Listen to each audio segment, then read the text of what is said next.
whenever I try to design a new feature for the camera, I always start at the end. So I say, well, where do we want to end up with? What's the end product? And then I work my way back from the end all the way to what do you need to do on the set to reach that end. And when I look at recording formats, I try to come up with a list of what are we shooting for? What are the distribution formats that people need? And for television, we have high definition, which is 16:9 aspect ratio, 1920 by 1080 pixels. And then we also have 4K UHD, which is again 16:9 and 3840 by 2160 pixels. That's what you need to end up with for television. Now, once you go to the movies, it becomes a little more complex. In the cinema, we have a 2K and a 4K projection. And all these formats are defined by the Digital Cinema Initiative, which are the Hollywood studios that have gotten together and defined this.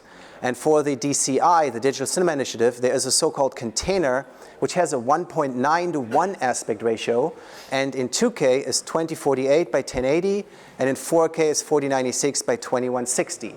That's the container that when a movie theater gets a DCP, a digital cinema package, that's the container they get. Now inside that container, you could have different type of content. If you do a 1.85:1 show, you use the whole height of the container, but not the whole width, which gets you this pixel count for 2K and this pixel count for 4K. If you're going to shoot 2.39:1, a CinemaScope movie, you're going to use the full width, but not the full height. And that gets you these pixel counts. So this is what we want to end up with in terms of the pixel count, in terms of the distribution formats. Now, the second question I asked myself is, well, what different things do people do? And turns out there's a lot of differences all over the world into what people want. People have different budgets.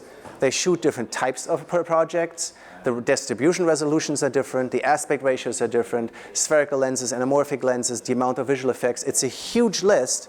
And now we have to try to come up with recording resolutions that make any combination of these factors a good choice. And these are kind of the thoughts that led to the 14 new sensor modes and recording formats for the Alexa SXT. To get into this, let's first look at the matrix. We have something called the ARRI Academy, which teaches workshops on ARRI product. And I did the very first lesson for the ARRI Academy, which was about recording formats. And I thought, well, we need some way to parse this, to make this clearly visible. I'm very German. They say we're very organized, so we always need a spreadsheet to know where things are. Otherwise, the Germans don't know what to do. Americans do, and I think the French people do as well without the spreadsheet, but we Germans are lost without the spreadsheet. So I came up with the following structure. Again, starting at the end, you either going to have high definition television, 4K UHD television, 2K cinema, or 4K cinema. This is where you may want to end up. Then you're going to have either spherical or anamorphic lenses. And there are 3 different choices you can make in the Alexa when you set a recording format. You can choose 4 different sensor modes. You can choose different recording file types. And this is already something new from the XT. In the SXT, every sensor mode comes in ProRes or ARRIRAW. And you can choose different recording resolutions. We used to have 7 old recording formats. Now we have 7 new ones. Makes a total of 14 recording formats for the Alexa SXT. Let's look at these 4 sensor modes, though, first, that are underlying everything. Starting with the very simplest one, 16:9. If you shoot for television, a television feature, a television TV series, television commercial, you're going to use 16:9. That's usually using spherical lenses, and you go to television. So television, spherical lenses, 16:9, that's the sensor mode you use there. This also has the advantage, it's the smallest sensor mode, so you have the least amount of data, so it's the least expensive in terms of the data you have to capture, the overtime you have to pay your poor DIT, and what your post house is going to charge you. Next, we have something called 6x5. And whenever I start this slide, I try to go through this, but people are thinking this. What is this man talking about? What did he smoke this morning? What is 6x5? We've never heard of this before. I had a very similar reaction when I first came up with it, but there's an actual reason. And the reason is this. If you want to shoot anamorphic for any of your deliveries, but you want to shoot anamorphic, you want to end up with a 2.39:1 aspect ratio. And by the way, it is 2.39 to 1. It is not 2.35 to 1. In 1970, the Society of Motion Picture and Television Engineers changed the distribution standard from 2.35 to 1 to 2.39 to 1. It's just that all the people who make DVD covers never noticed. It is 2.39 to 1, and my wife will tell me it's a bad thing to get so excited about this, but I do. It really bothers me. That's what it actually should be. So we're shooting anamorphic, we're doing 2.39 to 1, and we're using anamorphic lenses. Now an anamorphic lens squeezes by a factor of 2. So 2.39 divided by 2 is 1.195. What you actually need on the sensor is 1.195 to 1 when you use anamorphic lenses. Now 1.195 to 1 is a very clumsy big number, so I rounded up to 1.2 to 1. And since in the Alexa we use full numbers, not decimals, for expressing sensor mode, 1.2 to 1 is the same as 6 by 5. So 6 by 5 is what you need on the sensor when you want to shoot with anamorphic lenses. Now you're going to say, well, wait a second, we always thought it was 4 by 3. Well, so did I, but we were wrong. It's not 4 by 3. 4 by 3 is an old leftover from the film days. 4 by 3 is actually bigger than what you need. And we've had this 6 by 5 mode already in the Alexa XT. It was called 4 by 3 cropped.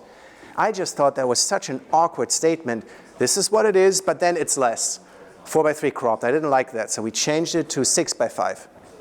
Now, what are the advantages of using 6 by 5 versus 4 by 3? Well, first of all, you get higher frame rates. It's fewer photo sites, so it's less data. And so, for instance, if you shoot with the Alexa XT 4x3 ARRIRAW, you get a maximum of 90 frames a second. In the SXT with 6x5, you get a maximum of 96 frames a second. Let's say you're going to do ProRes 4x4 XQ in 2K. On the XT, 48 frames a second. On the SXT, 96 frames a second. So losing those extra pixels gets you an advantage. Second advantage is something we're doing in the SXT now. I can do a D-squeeze in the camera. This is the proper exposure, this is the proper aspect ratio. I do a D-squeeze that I can do very easily now. I can actually give you a D-squeezed image in the camera, and we'll talk about that in a second. And then there's the full use of the pixel raster. And this is one of those moments where we're going to get really deep into complicated stuff. So hang on to your hats. We're going to explain this by a bad example and a good example. This is the bad example. This is what we don't want, but this is what we had. Let's say you're recording ProRes 2K. So you're recording 2048 pixels with a 4:3 aspect ratio. 4:3 aspect ratio is 1.33 to 1. Anamorphic lens, D-squeezed by factor of 2, 1.33 times 2 is 2.66 to 1. You're going to get a wide image inside those 2048 pixels. But you don't want 2.66 to 1. You want to end up with 2.39 to 1. So the camera captures this. Then in post, you have to cut off the sides. Now you're left with 1,840 pixels of those 2K pixels. And now you have to blow the whole thing up and then chop off the top in order to get your 2048 239. But this you have to blow up the 1840 to 2048. You can kind of see that this is complicated, not what we want to do. So by starting with a 6 by 5 sensor area, you get your 239 within 2048 pixels. That's exactly what you want to end up, and everybody is happy. So that's the answer to why 6 by 5. And you may say, that's very nice, Mark. So we don't need 4 by 3 anymore, correct? And that's what I thought, and I told you I like to throw things out to make things simpler. But it turns out whatever we do, somebody will actually use it. In fact, when we worked on the ARRI cam, we had a new timecode system called the in-camera slate. Very, very smart idea. Nobody used it, except for everybody in Scandinavia. So when we thought, okay, nobody uses in-camera timecode slate, we're going to get rid of it, the people in Scandinavia screamed bloody murder. They must have read the brochure and used it exactly the way we had intended it to, and it worked beautifully. So we actually had to continue to support it all during the life of the ARRI cam. Well, something similar happened with 4 by 3. People used 4 by 3 to shoot movies with spherical lenses for the 1.85 to 1 aspect ratio, And then they use the extra space on the top and the bottom to place visual effects markers, to do some up-down repositioning, and they're very, very happy with it. In fact, a lot of the Marvel movies, Thor, Iron Man, all those movies are shot this way. So I'm afraid I'll have to keep the 4:3 sensor mode for this very reason for those people who use that. And then last but not least, we have the open gate, which is really used for everything, for those people who want the maximum number of photo sites. And it's great for resizing, repositioning, rotating. And what a lot of shows now do is they say, okay, we're going to use open gate. And then they talk about, within open gate, how much extra padding, they call this padding, do they need for resizing, rotating, tracking, repositioning, all that stuff. And sometimes it's 7%, sometimes it's 10%. I talked to somebody who uses 30% padding, so they have a lot of ability to shift the image around within this open gate. Now this is great because you get the most options. The commercial people like it because it's like Super 35 used to be. However, it's also the most amount of data, so it's the most expensive, and you don't get the maximum frame rate that you get with some of these other formats. All right, so here's a summary. 16:9 for television with spherical lenses, 6:5, even though I'm slightly crazy, for all kind of productions with anamorphic lenses, 4:3 usually for feature films with spherical lenses, and then open gate everybody uses with all kinds of lenses if they want to deal with the data rate of open gate.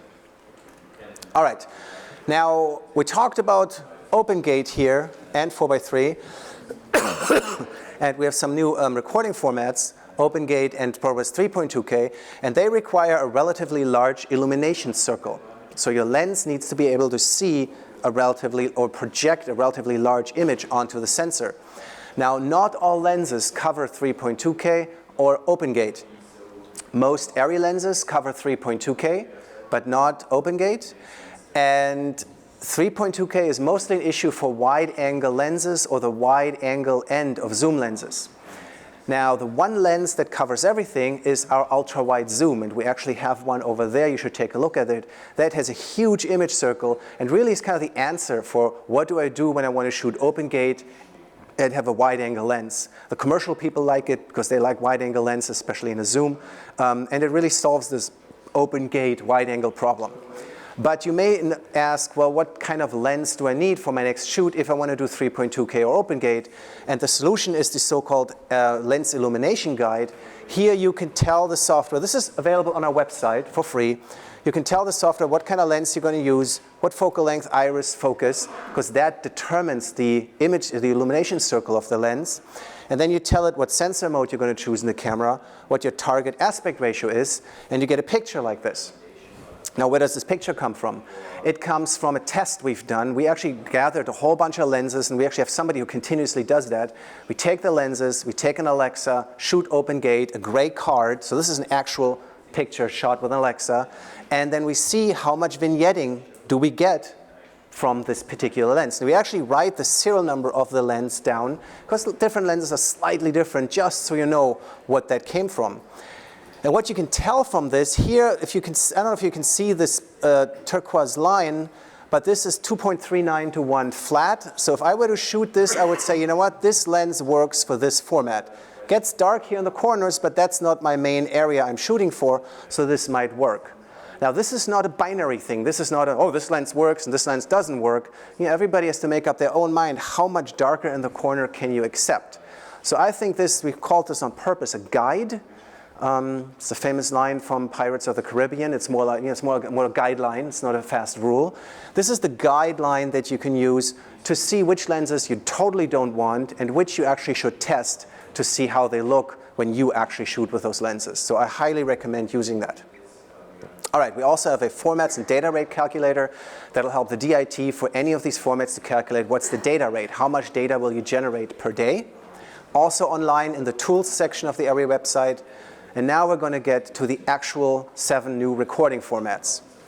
Starting with the overview, here are the 14 recording formats, 7 old ones, 7 new ones.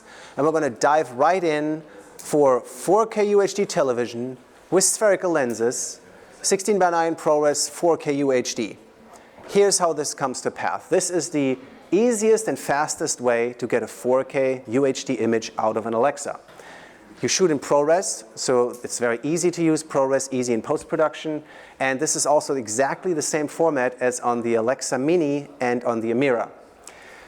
The camera sensor uses 3200 by 1800 photo sites from the sensor. This is an ARRIRAW image, that's why I have this in black and white, in 16 by 9. And then inside the camera we do a 1.2 times upsample. And that gives you 3840 by 2160, aka UHD. Now you're going to say, wait a second, it's an upsample, it's not real 4K. And in fact, my boss said the same thing. My boss, Franz Kraus, the guy who runs ARRI, he is the big guru of image quality. He always insists image quality is the most important thing. And when we proposed this at first, he said, no, we can't do this. It's cheating, it's not right, it's not native, we just can't do this. And we said, okay, Franz, but please, let us just shoot a test. Let's shoot a test. We'll shoot, all the native 4K cameras, and we shoot Alexa with this method, and let's see what it looks like. And he said, all right, you guys shoot a test, but I don't think this will work.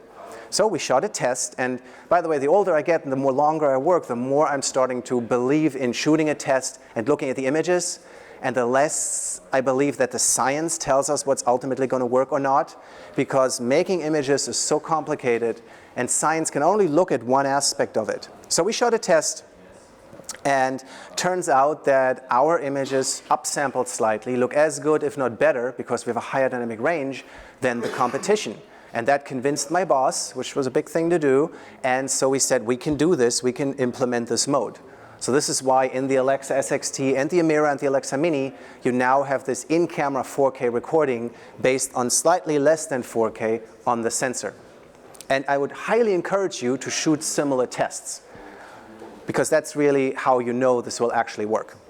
All right, so this is 4K UHD. Then we also have, if you're going to go for the movies and you want 4K, you shoot with spherical lenses, you would go open gate ProRes 4K Cine. Here's how this works. This is something that's only available on the Alexa SXT. Again, it's ProRes, and we use 3414 by 2198 photo sites from the sensor, gets upscaled by the same 1.2 factor to 4096 by 2636. Now we're using the same factor. This is a very good upscale factor. The upscale factors become important. And open gate technically is 3424 by 2202. We're using slightly fewer pixels. Now the reason is that our end result, again, we work our way backwards. Our end result, 4096, divided by the good upscale factor is 3414. If we would have used more photo sites here, the 3424, the end result would have actually looked worse. So that's why we decided to go with slightly non-standard open gate format there. All right, now these are the two 4K formats in the Alexa SXT. We have 4K UHD for television, and we have 4K Cine for the cinema. They're slightly different. In the 4K UHD, the recording format is exactly the same as the distribution format, whereas in the cinema, the image is slightly taller in the recording format than in the distribution format, giving you a little bit of option, a little bit of wiggle room in post-production. So that was 2 of the 7. Moving on to number 3. You're shooting for 2K cinema with anamorphic lenses. You would use the 6x5 sensor mode, ProRes, and 2K anamorphic. This is a very exciting format. This is a new thing because we're doing the D-squeeze now in the camera. Here's how it works. This is the most economical way to get 2K image quality anamorphic images out of an Alexa. You shoot 6x5 sensor mode is 2560 by 2146 photo sites on the sensor in the 6x5 mode. Then inside the camera, we do a D-squeeze and a downsample, and then you get a 2K DCI compliant image already out of it. So this is very economical. This saves you a whole bunch of cropping, debayering steps in post-production if you want to shoot a movie with anamorphic lenses. And the same thing, of course, is also available for 4K. So if your goal is a 4K cinema movie with anamorphic, same photo site number, D-squeeze and resample, gets you 4096 by 1716, which is the DCI container format. Remember the distribution formats we saw at the beginning? This is where we get to them. So this is the DCI 2K 2.39 to 1 aspect ratio. So now we have 4 of the 7 recording formats. Moving to number 5 is 4:3 ProRes 2.8K. This, as I mentioned earlier, a lot of people are using 4:3 when they want to shoot 1.85 to 1 aspect ratio, and then they have a little room to go up and down. And here we're using the 2.8K, we're debayering it, and then we're outputting it. I've just put the little red line here so you see what the 1.85 to 1 is. This used to be available in ARRIRAW. It's now also available in ProRes. All right, next we have OpenGate ProRes 3.4K. OpenGate was also something that was only available in ARRIRAW, is now also available in ProRes, and this uses all the photo sites from the sensor, all 3424 by 2202. We debayer it in the camera, we make a ProRes of the same pixel count, and then you can go with that. Last but not least, we have the 16:9 ARRIRAW 3.2K. I personally think this will be very popular for shooting movies with spherical lenses.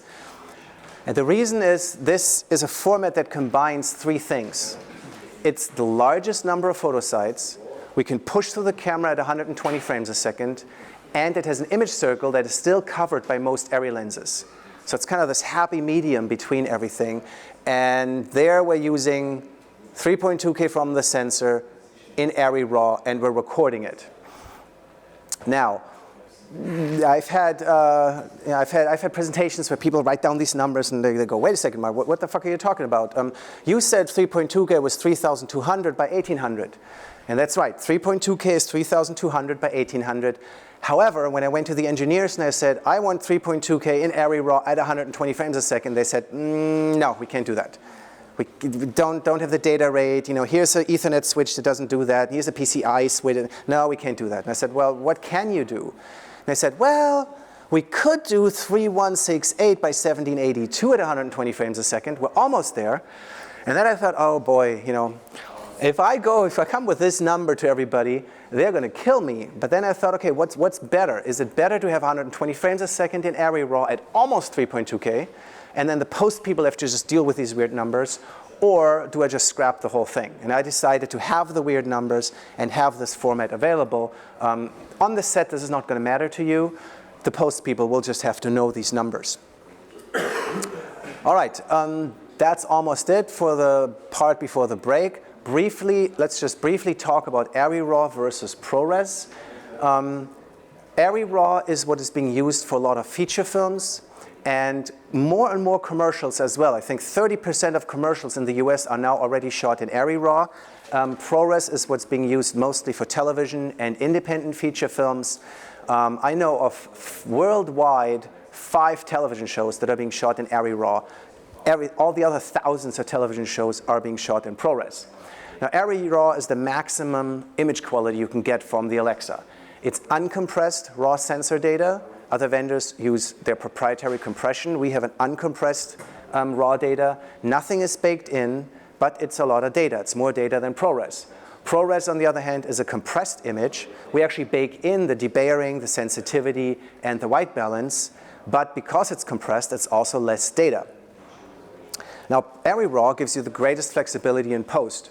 Not only can you decide on debayering, sensitivity, and white balance in post, but we have specific tweaks that you don't have in the camera.